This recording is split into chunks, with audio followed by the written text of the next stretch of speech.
नमस्कार दोस्तों, स्वागत है आपका ऑनलाइन स्टडी आरएस में। आज हम प्रैक्टिस सेट का दूसरा भाग लेकर आए हैं। आशा करते हैं आपके लिए लाभकारी होगा। तो चलिए समय का ध्यान रखते हुए शुरू करते हैं।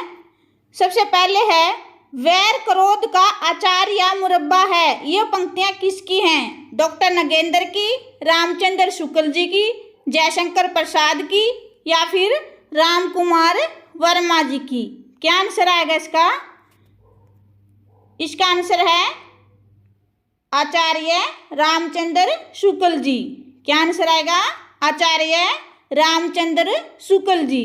नेक्स्ट है भिक्षु कविता के रचयिता कौन हैं? अज्ञे जी, जयशंकर प्रसाद, सूर्यकांत त्रिपाठी निराला या फिर सुमित्रा नंदन पान जी। क्या आंसर आएगा इसका? सूर्यकांत त्रिपाठी निराला जी। नेक्स्ट है प्रेमचंद के किस उपन्यास का पात्र सूरदास है? रंगभूमि, गोदान, करमभूमि, सेवा सदन। क्या आंसर आएगा इसका? सूरदास किस उपन्यास का पात्र है? रंगभूमि का। किसका? रंगभूमि का। और गोदान का पात्र, मुख्य पात्र कौन है?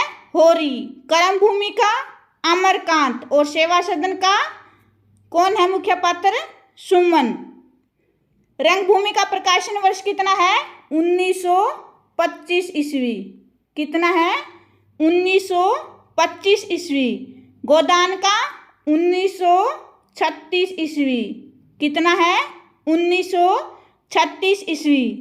करमभूमि 1933 ईस्वी और सेवा सदन 1918 ईस्वी।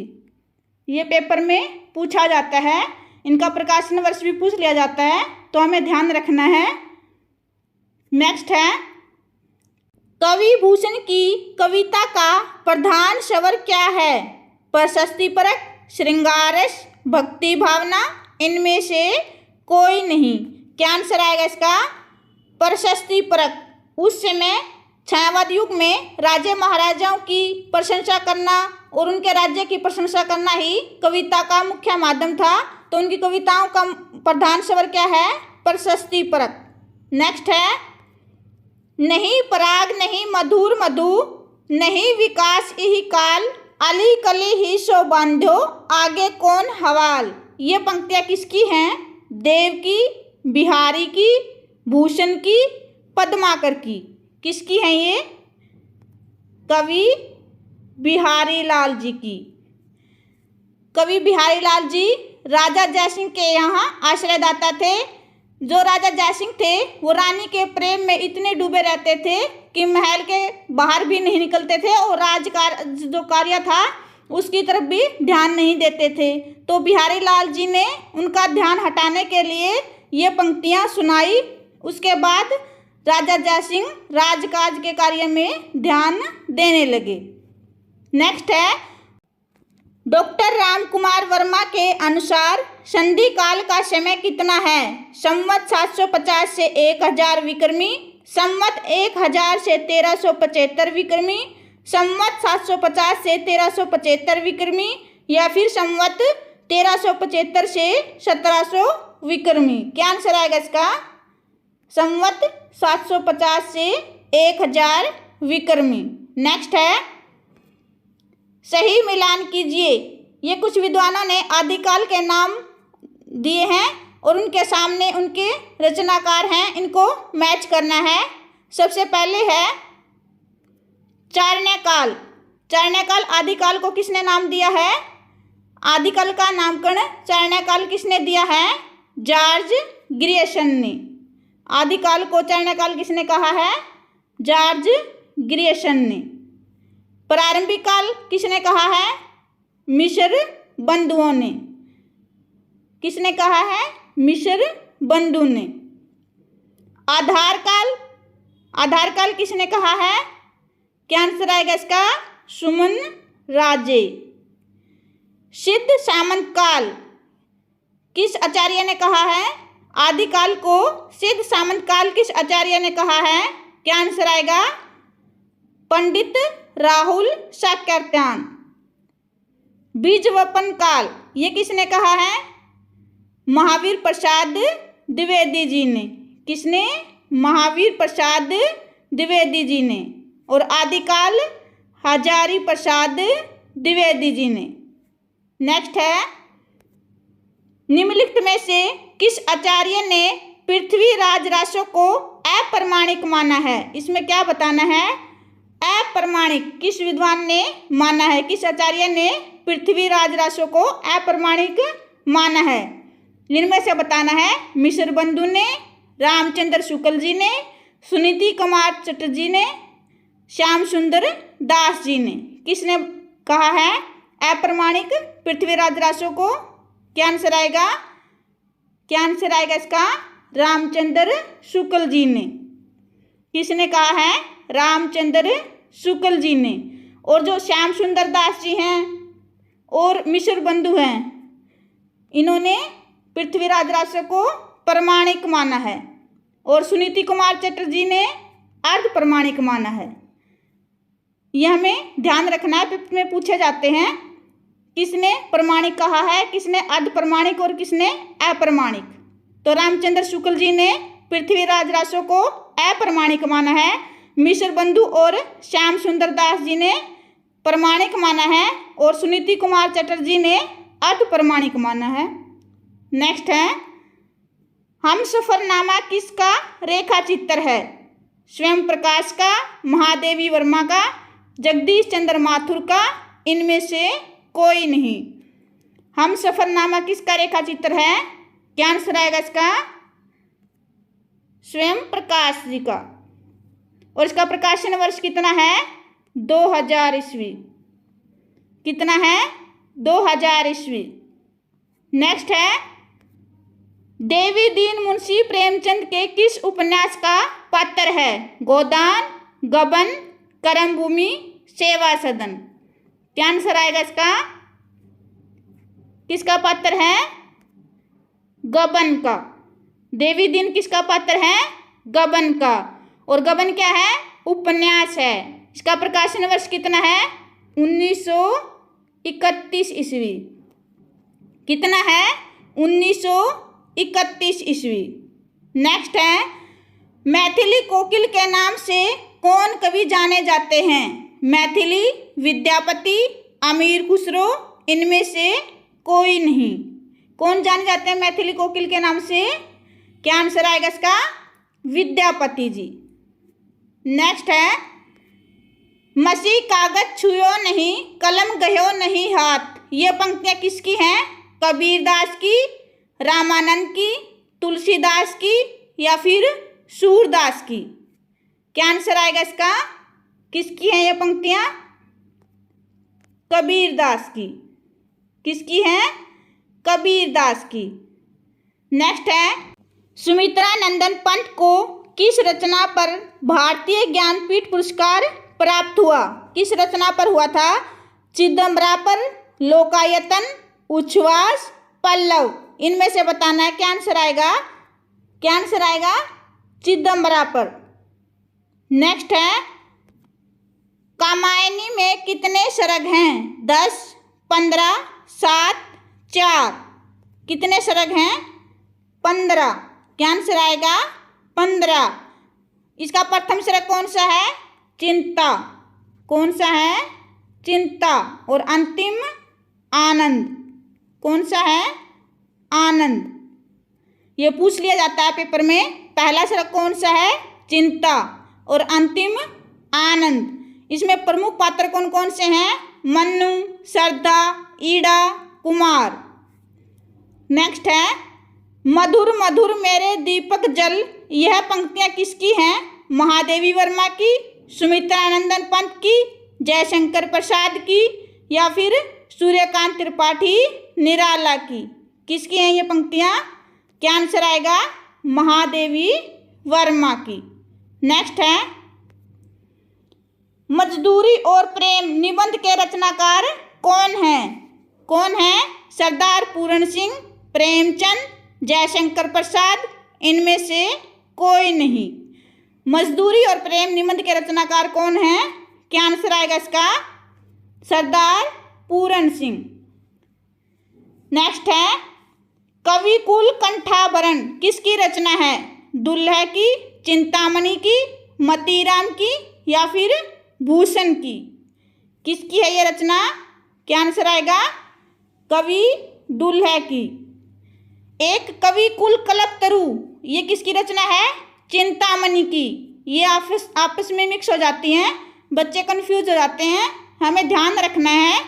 कविकुल कल्पतरु ये चिंतामणि की है और कविकुल कंठाभरण ये किसकी है? कवि दुल्हे की। किसकी है? कवि दुल्हे की।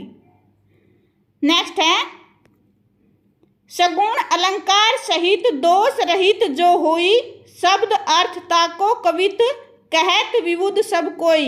ये पंक्तियां किसकी हैं? चिंतामणि की, देव की, भूषण की, मतीराम की।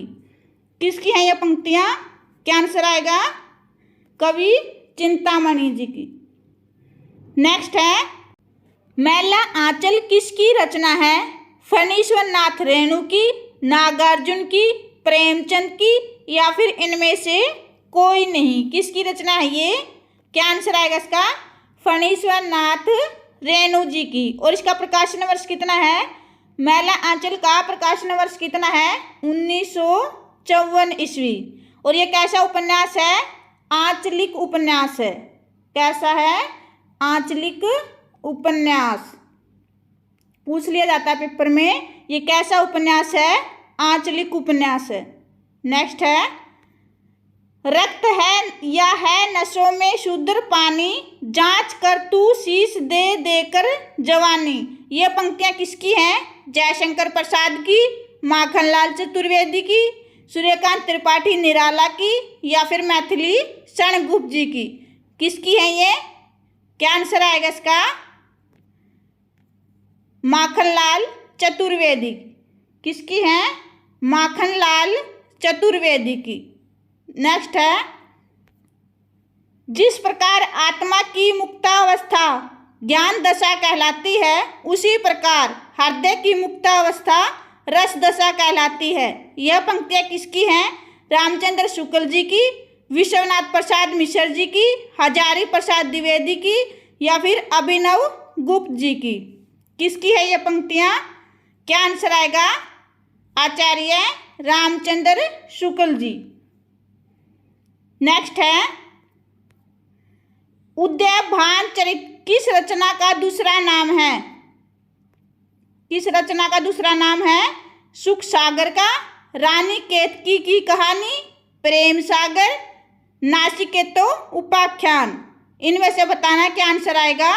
उद्याभान चरित। इसका दूसरा नाम क्या है? क्या आंसर आएगा इसका? रानी केतकी की कहानी। किसका है? रानी केतकी की कहानी। दूसरा नाम है उद्याभान चरित का। सुख सागर किसकी रचना है? मुंशी सदासुख लाल। सुख सागर किसकी रचना है? मुंशी सदासुख लाल की। प्रेम सागर किसकी है? लल्लू लाल की। और नासिकेत उपाख्यान किसकी है? सदल मिश्र की। किसकी? सदल मिश्र की। ये पे पूछी जाती है पेपर में, किस किस की रचना है ये। नेक्स्ट है, सरस्वती पत्रिका के प्रथम संपादक कौन थे? महावीर प्रसाद द्विवेदी, हजारी प्रसाद द्विवेदी, श्याम सुंदर दास, भारतेंदु बाबू, हरिश्चंद्र। इनमें से बताना क्या आंसर आएगा? सरस्वती पत्रिका के संपादक, प्रथम संपादक पूछा है इसमें। प्रथम कौन थे? श्याम सुंदर दास जी। और बाद में महावीर प्रसाद द्विवेदी जी। अगर प्रथम पूछा जाए तो कौन थे? श्याम सुंदर दास जी। और बाद में महावीर प्रसाद द्विवेदी जी थे।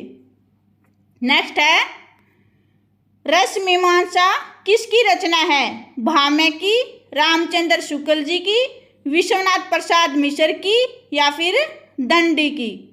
किसकी है? क्या आंसर आएगा इसका? आचार्य रामचंद्र शुक्ल जी की। कैसी है ये रचना? आलोचनात्मक कृति है ये। कैसी है? आलोचनात्मक। नेक्स्ट है, मिश्र बंधुओं में कौन से कवि नहीं हैं? इनमें से बताना है कौन से कवि नहीं है जो। गणेश बिहारी, श्याम बिहारी, सुखदेव बिहारी, कृष्ण बिहारी। कौन से नहीं है? क्या आंसर आएगा? देखो कौन सा नहीं है इनमें से? 3 है मिश्र बंधु, चौथा कौन सा नहीं है? कृष्ण बिहारी। गणेश बिहारी, श्याम बिहारी, सुखदेव बिहारी ये तीनों मिश्र बंधु हैं, लेकिन कृष्ण बिहारी नहीं है। नेक्स्ट है, तार सप्तक का प्रकाशन वर्ष कितना है? 1943 ईस्वी, 1951 ईस्वी, या फिर 1959 ईस्वी, या 1979 ईस्वी। इनमें से बताना है। क्या आंसर आएगा? क्या आंसर आएगा? तार सप्तक को प्रथम सप्तक भी कहते हैं, इसे तार सप्तक ही बोला जाता है। क्या है प्रकाशन वर्ष इसका? 1943 ईस्वी। और दूसरा सप्तक 1951 ईस्वी। तीसरा सप्तक कौन सा है? 1959 ईस्वी। और चौथा सप्तक कौन सा है? 1979 ईस्वी। ये हमें ध्यान रखना है। पहला सप्तक 1943, दूसरा 1951, तीसरा सप्तक कब प्रकाशित हुआ था? 1959 ईस्वी, चौथा 1979 ईस्वी। नेक्स्ट है, नव भक्तमाल किसकी रचना है? गोकुलनाथ की, नाबादास की, राधाचरण गोस्वामी की, इनमें से कोई नहीं। किसकी रचना है नव भक्तमाल? क्या आंसर आएगा? भक्तमाल किसकी है? नाबादास की। किसकी है? नाबादास की। और नव भक्तमाल राधाचरण गोस्वामी की। यह हमें ध्यान रखना है। भक्तमाल नाबादास की और नव भक्तमाल राधाचरण गोस्वामी की। नेक्स्ट है, खड़ी बोली का दूसरा नाम क्या है? बघेली, बांगरू, कोरवी, पश्चिमी हिंदी। क्या है? खड़ी बोली का दूसरा नाम क्या है? कोरवी। क्या आंसर आएगा? कोरवी। ये पश्चिमी हिंदी की बोलियां हैं। कौन कौन सी बोलियां हैं पश्चिमी हिंदी की? ब्रिज, बुंदेली, हरियाणवी। हरियाणवी का दूसरा नाम क्या है? बांगरू। क्या नाम है? बांगरू। हरियाणवी का पूछ लिया जाए दूसरा नाम क्या है? बांगरू। पश्चिमी हिंदी की बोलियां कौन कौन सी हैं? खड़ी बोली, ब्रिज, बुंदेली, हरियाणवी, कन्नौजी। और जो ये बघेली है ये किसकी है? पूर्वी हिंदी की। किसकी बोली है ये? पूर्वी हिंदी। ये हमें ध्यान रखना है, पेपर में पूछी जाती हैं ऐसे छोटी छोटी बातें। तो कोरवी का दूसरा नाम क्या है?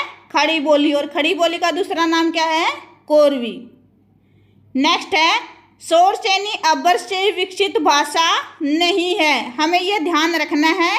क्या पूछा गया है? तो इसमें क्या पूछा गया है? शोर सैनी अब्बर से विकसित भाषा नहीं है। पूर्वी हिंदी, पश्चिमी हिंदी, राजस्थानी, गुजराती। क्या आंसर आएगा इसका? पूर्वी हिंदी। ये किससे विकसित है? अर्धमागधी अब्बर से। किससे विकसित है? अर्धमागधी अब्बर से। नेक्स्ट है, सही क्रम लिखिए। इनमें से बताना है सही क्रम कौन सा है? वैदिक संस्कृत, पाली संस्कृत, प्राकृत, अपभ्रंश, हिंदी। या फिर संस्कृत, पाली, वैदिक संस्कृत, अपभ्रंश, प्राकृत, हिंदी। वैदिक संस्कृत, संस्कृत, पाली, प्राकृत, अपभ्रंश, हिंदी। वैदिक संस्कृत, हिंदी, अपभ्रंश, प्राकृत, अपभ्रंश, पाली। इनमें से बताना है सही आंसर क्या आएगा। क्या आंसर आएगा इसका? सबसे पहले क्या आती है? वैदिक संस्कृत। उसके बाद लौकिक संस्कृत या संस्कृत भी बोल सकते हैं, या फिर लौकिक संस्कृत बोल सकते हैं। उसके बाद पाली, फिर प्राकृत, फिर अपभ्रंश और फिर हिंदी। तो इनमें कौन सा आंसर है? थर्ड। वैदिक संस्कृत, संस्कृत, पाली, प्राकृत, अपभ्रंश और उसके बाद हिंदी।